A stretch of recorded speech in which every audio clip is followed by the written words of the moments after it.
Today we're going to talk about speciation, which is the formation of new species. First of all, a reminder, so what is a species?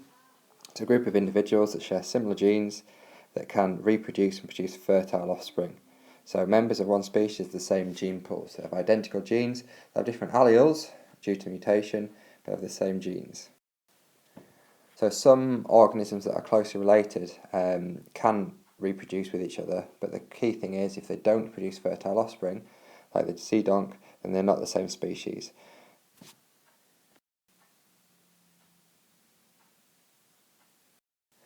So a key reason why species can often not reproduce with each other, even if they're closely related, is due to not having the same number of chromosomes. So that means, like with the zebra and donkey, the homologous pairs can't form, so meiosis can't take place in the future. They can't make their own gametes. So there's some key principles you can use in application questions or in MVC questions on speciation. So first of all, two populations of species become separated in some way, so they can't breed with each other. So that unable to breed, that inability to exchange alleles with each other, it is crucial for speciation.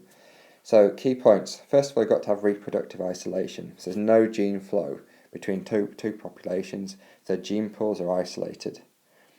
So within each of those separated populations, they will naturally accumulate different random mutations in each gene pool. And also, each population may be subject to different environmental conditions. So the frequency of different alleles in the gene pools will change over time. So you get disruptive selection occurring, creating two separate gene pools. In time, this could continue, and so they become so different, the two populations. They built up so many different, the allele frequencies could be so different between the two populations. They're unable to successfully breed with each other, and they can't produce fertile offspring, even if they were reunited.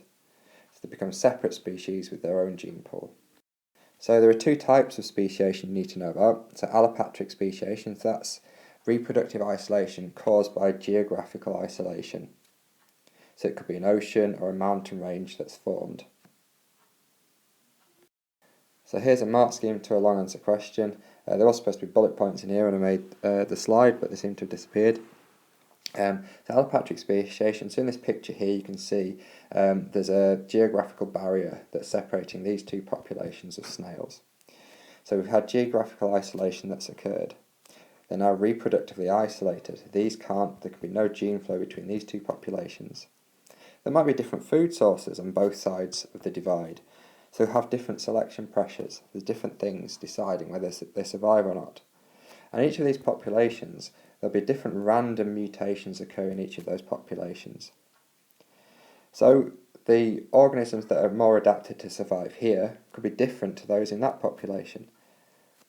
And they reproduce more, passing more of their alleles to the next generation. So there's a change in allele frequency between each population. So you've had disruptive selection occurring, and after many years, if you reunited these snails, they would not be able to reproduce and produce fertile offspring. And you can see within that long answer question, you've got the key principles that were outlined in the previous slide. The second type of speciation is sympatric. This is non-geographical isolation. And you can see in this picture here that we've got one type of tree here, and then a second species of tree has emerged from the original population. So again, it's all due to reproductive isolation. So no gene flow between populations. But these populations are actually mixed with each other to start with, so how can that happen? So usually as a result of a mutation which can occur. And those mutations could, for example, change the time of year when mating occurs. So some animals are only, I know this is trees in the picture, but some animals are only reproductive for certain times of the year. If that changes, then that's going to perhaps make certain organisms within the population unable to reproduce with each other. You could also have changes in the chromosome number between gametes. So a bit like when we saw that hybrids are infertile, it could prevent certain species being able to produce certain populations being able to produce fertile offspring.